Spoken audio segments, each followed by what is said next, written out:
This next example poses a slightly different problem, and let's take a look at it.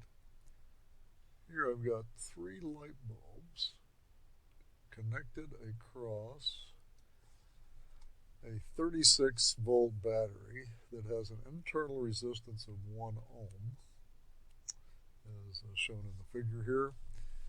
Draw the circuit diagram for this circuit. So here, this is somebody set up in a lab. They're treating these light bulbs as resistors, a 2 ohm resistor, a 4 ohm, and a 3 ohm. And they're wired up, and this was what was given in this fashion in the laboratory. And somehow you know the internal resistance of this battery, which is not even shown in the figure, and wouldn't ordinarily be, is 1 ohm, so you'd measured that or something in an earlier experiment. I marked a couple of nodes. I remember a node or a junction is where any three or more wires meet at a single point. And here I've got 1, 2, and then 3 is this little short piece that leads into this resistor. And then this one over here is node B. I've got a wire this direction, a wire out, and then a wire that goes into the 3 ohm resistor. So I put in the A and B. That wasn't on the original figure. And then what I usually do is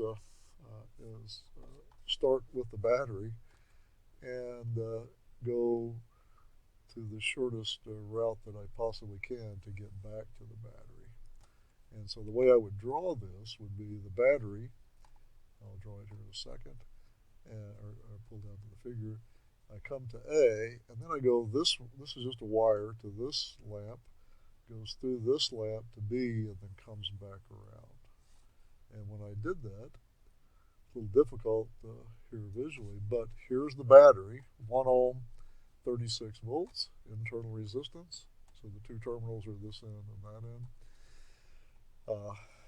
end. Then the circuit from A to through here to B is this. And when I actually drew this, I drew this piece right around here from A to B with just going through the 3 ohm first. And then I draw this next branch. I've already drawn everything, so this one comes from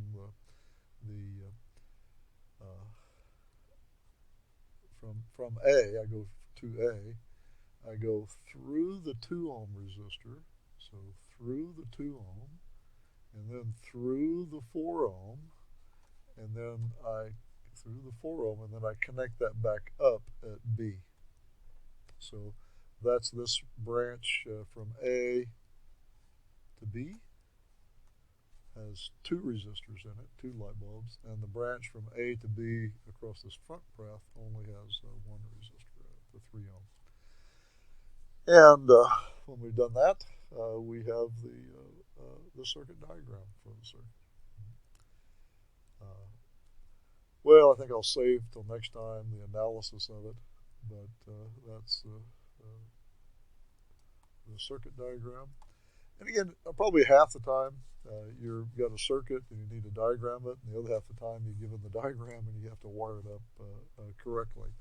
So wiring it up correctly, if I were given this, is sort of the reverse process.